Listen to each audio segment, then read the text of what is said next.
seed gardens that we have planted, our raised beds. Once again, we still have our garlic that's coming up like crazy, and our radishes that they're a little wilty, but I'm not going to touch them. I thinned them out, and they need to thin a little bit more in this area. You want them to be about 4 inches apart, like we talked about last week. Over here we have our onions, our Jerusalem walking onions, and they look like they could just walk away at any moment.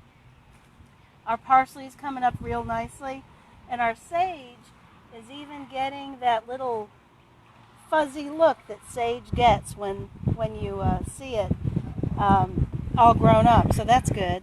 Chives are finally coming up. I know, why would you plant chives when you can pick them in your yard for free? I don't know, but these are garlic chives, so they're going to hopefully have a garlicky taste. We'll see. And over here we have our lettuce, and it looks like we've got a few radishes planted in there. We'll have to thin those out, as well as some mixed greens. And these things, oh, they're so soft. They're really soft and nice, and I can't wait to cook them and eat them. But these are our greens. They're coming up really, really well. So I figured, since we're kind of in this wait for our garden to come up a little bit, we would make some seed cakes today to help take care of the birds who are starting to come out in force. I think force at my house anyway. I saw a hummingbird yesterday for the first time. I know a bunch of you did. So make sure when you put your hummingbird feeders out, use sugar water, but do not use the red food coloring. That is so bad for the birds. They will be attracted to the sugar water. They'll make it, but just leave the coloring out. So we're going to do this outside in the pollen. Let's see if we can make some bird cakes today. I have two that I made yesterday. I made these with birdseed and some fruit and nuts that I had at home. Some corn syrup. You can use light corn syrup or you can use dark. I had dark, so you want it. Some gelatin and some flour. Today I'm not going to use the flour in it. These have the flour and the gelatin kind of light, so I'm going to try with just the gelatin as well. And it's just unflavored gelatin. And then some warm water. So the first thing we're going to do is measure our gelatin or flour. If you're going to use flour, you're going to use 3/4 of the cup. And so you can use a half a cup and a 1/4 cup, or you can use 3/4, 3 of these, or if you're like me, I have a 3/4 cup at home. You can use that. So that would be your flour. Put it in, and along with that flour, you're going to use a half a cup of water. So I'm going to use my half a cup and put it in my bowl. And I'm not going to use the flour today, but you might. So go ahead and use it. I'm also going to use my pack of gelatin, a pack and a half. Once you put it in the refrigerator, it's going to chill up like regular Jell-O. And then you're going to want 3 tablespoons of corn syrup.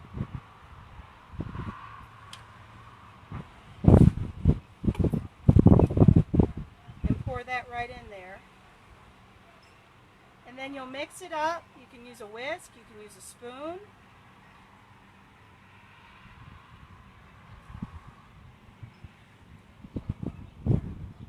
Let that sit upside down for a minute while I put the top on. And then the last thing you're going to need, once you get this all mixed in, is you're going to need 4 cups of birdseed. And I have wild birdseed that I got from the store. And it's got millet, it's got the seeds, the sunflower seeds, it's got everything in it. And then I'm going to add some walnuts and some raisins that I have at home. Now, all of this together has to equal 4 cups. So you can divide it. You can use all 4 cups of seed. That's all you need. You want to add some fruit or some nuts or some berries, add that to it, but that is part of your 4 cups. So I think I'm going to add a cup of the fruit mixture and then 3 cups of the seed, or whatever's in here. And if they're big, these were walnuts, you could just break them up as you're mixing up the whole thing. So that's 1 cup. That's 2. 3, and I think I just saw a stone. My birds don't eat stones. And 4. And then you'll mix it together. This is the fun part.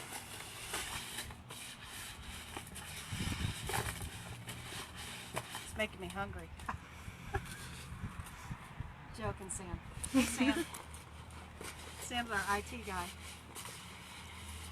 I try.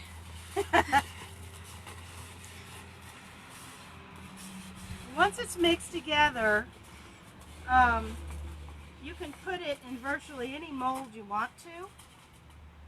Now, when I used the flour mixture yesterday, it was a little bit thicker than this, and of course it was whiter because you had the flour, and that's what it comes out to be once it firms up.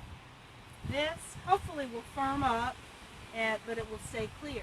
I don't know. We've never done that version of it before, so we'll find out.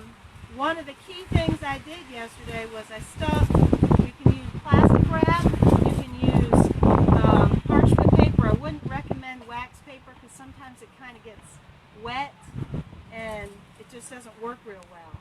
But I would put it in your container with some ends out so that you can pick up the seed cake easily once it's ready to come out.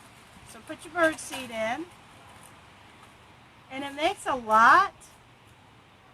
I'll show you my one bird cake. It's really big. I could have put that in a couple containers. So this one I'm going to divide up into a couple.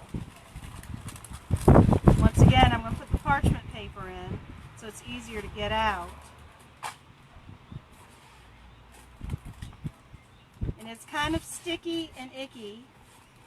It's a great project for outside. Or you'll be stepping on millet in your kitchen for a week. It might be worse than Legos, I don't know. And then press it down. And if you're using the flour, it's stickier. So what I did yesterday was I put parchment paper over it, and then I pressed it and pressed it and pressed it really tightly. Because you want that all to hold together. So I'll do the same thing here. And then all you'll do is, once that's finished, you'll put that in the refrigerator for about an hour, and you should be good to go. Wipe this off. Birds will love it. These are the 2 I did yesterday. Parchment paper's hanging out, so you just pull it out and take off the paper. And there's my humongous birdseed block. Everybody in the neighborhood is going to be at my house eating.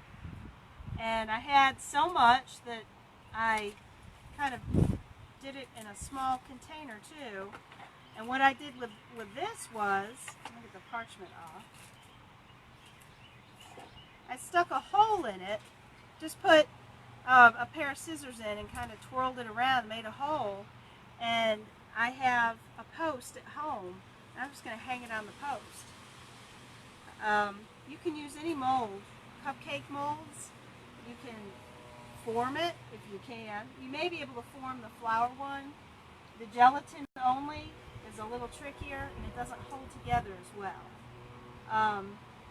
And it's already starting to gel up on my hands, so it shouldn't take long. But once it's done, put it out for your birds, and don't be surprised if your squirrels come up and take part in it too. I hope you enjoyed this video. I hope you're having a great time at home, and we miss you, and we will see you soon. Bye.